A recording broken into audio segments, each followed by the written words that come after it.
Hello viewers आपनालोक सकलोলৈ धन्यवाद जनाई আজি आपनालोকৰ ওচৰত লৈ আহিছো এক বিশেষ ৰেচিপি এয়া খাজা হয় আহকচোন এয়া ভাঙি চাও ভিতৰলৈকে কেনেকুৱা ৰখাল হৈ গৈছে আৰু ই দোকানতকৈ বহুত গুণে ধুনিয়া আৰু মুচমুচিয়া আৰু সফট হৈছে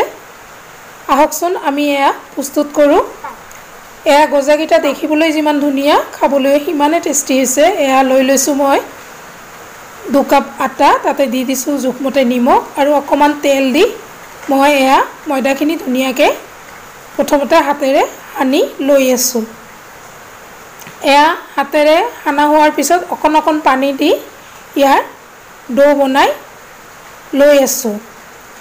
এয়া আৰু এই আটাখিনি বা ময়দাখিনি মই ধুনিয়াকে ৰুটি বনোৱা ডোৰ নিচিনা এয়া বনাই লৈ লৈছো আৰু এই বনোৱা হৈ গৈছে এতিয়া ইয়াক মই ঢাকি থৈ দিছো এয়া মই কেৰাহী লৈ লৈছো তাতে এয়া এক কাপতকৈ অকমান চেনি কম দিছো আৰু তাতে আধা পানী দি দিছো যিমানখিনি চেনি লৈছো তাৰ আধা পানী দি দিছো আৰু দুটা এলাচি দি ইয়াক মই প্ৰথমতে মিলাই লৈ লৈছো আৰু জুইৰ ওপৰত ইয়াক বহাই দি দিছো আৰু ই ধুনিয়াকে এয়া উতলি উঠিছে এই চেনিৰ ৰসখিনি বনাবলৈ যথেষ্ট সময়ৰ প্ৰয়োজন নহয় এয়া ধুনিয়াকে উতলি উঠিছে এয়া এতিয়া মই হাতেৰে ইয়া সুই চাইছো আৰু আপোনালোকক দেখুৱাই আছো ই ধুনিয়াকে এটা তাৰ হৈ গৈছে তাৰ মানে ই হৈ গৈছে এখিনি হৈ যোৱাৰ পিছত মই জুইটো একেবাৰে কমাই দিছো আৰু ইয়াতে অকমান মই ফুড কালাৰ দি দিছো ইয়া ৰংটো ধুনিয়া হোৱাৰ কাৰণে ইয়া আপোনালোকে দেখিছে সামান্য ৰং দিয়াত ই ধুনিয়া এটা কালাৰ আহি গৈছে আৰু এতিয়া ইয়াক মই ঢাকি নমাই থৈ দিছো এয়া মই সৰু বাটি এটাত 3 চামুচ ময়দা লৈ লৈছো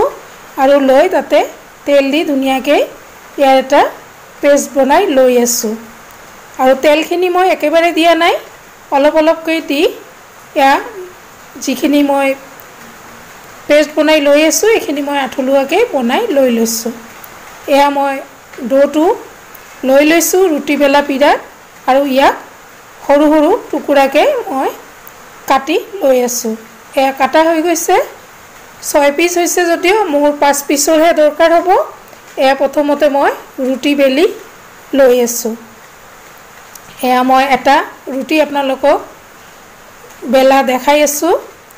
আৰু মই প্ৰথম ৰুটিটো বহুত ডাঙৰকৈ বেলি লৈ লৈছো এনেকৈ মই 5টা ৰুটিয়ে বেলি লৈ লম এয়া মোৰ দুটা হৈ গৈছে এয়া 3 নম্বৰখনো হৈ গৈছে এনেকৈ গুটেখিনি হৈ যোৱাৰ পিছত প্ৰথম ৰুটিখন মই ধুনিয়াকৈ ডাঙৰকৈ দি দিছো আৰু তাৰ ওপৰত তেল আৰু ময়দাৰে বনাই লোৱা গোলটো মই তাৰ ওপৰত দি ধুনিয়াকৈ হাতেৰে বহাই দি দিছো দি তাৰ ওপৰত দ্বিতীয় ৰুটিখন দিছো আৰু আপোনালোকে মন কৰিব প্ৰথম ৰুটিখন যথেষ্টখিনি ডাঙৰ তাতকে দ্বিতীয় ৰুটিখন অকমান সৰু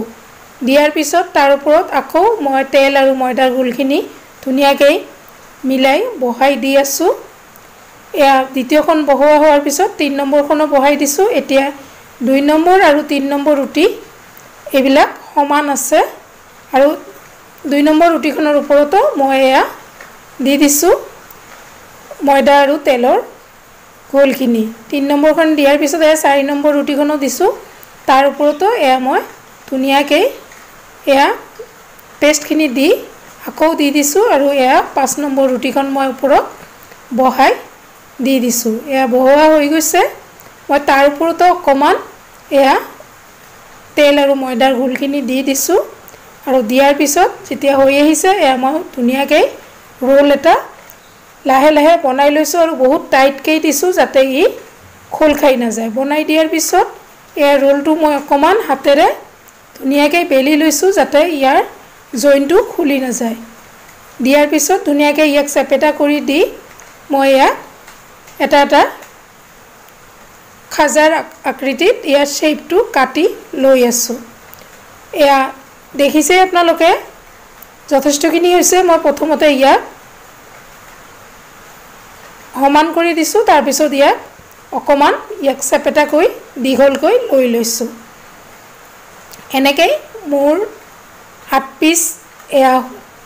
খাজাৰ শ্বেপ হৈ গৈছে। মই 8 পিচকে ধুনীয়াকৈ হাতেদি ইয়াক বহলাই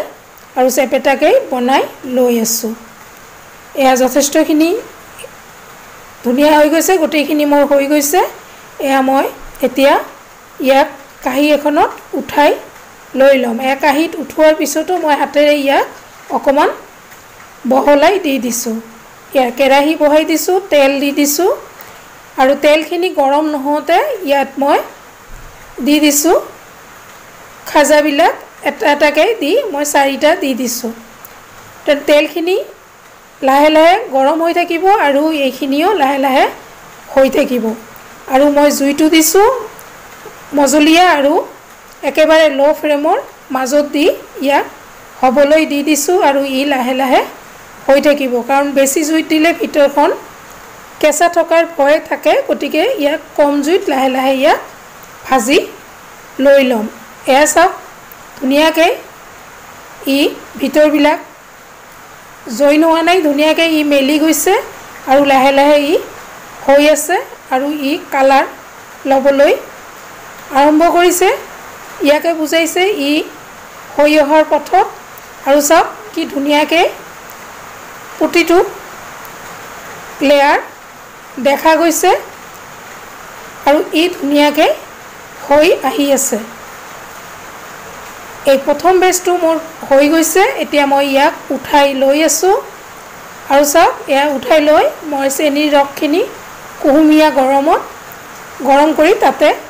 এইবিলাক দি দিছোঁ খাজাবিলাক। কাৰণ গৰম নহ'লে ৰসবিলাক ভিতৰলৈ সোমাই নাযাব আৰু মই যথেষ্ট ৰস বনোৱা নাই, অলপ ৰসতে গোটেইখিনি বস্তু ধুনীয়াকৈ লুটিয়াই লুটিয়াই ইয়াক ভিতৰলৈ যোৱাৰ এটা চেষ্টা কৰি আছোঁ। এয়া মই প্ৰথমতে উঠাই লৈ আছোঁ আৰু কালাৰ আৰু ইয়াৰ শ্বেপখিনি ইমান ধুনীয়া হৈছে, খাবলৈও বহুতে টেষ্টি হৈছে। এয়া দেখিবলৈ যিমান ধুনীয়া, খাবলৈও সিমান টেষ্টি। আপোনালোকে নিশ্চয় এনেকৈ ট্ৰাই কৰিব। আপোনালোক সকলোলৈ ধন্যবাদ জনাই আজিলৈ ইয়াতে সামৰিছোঁ।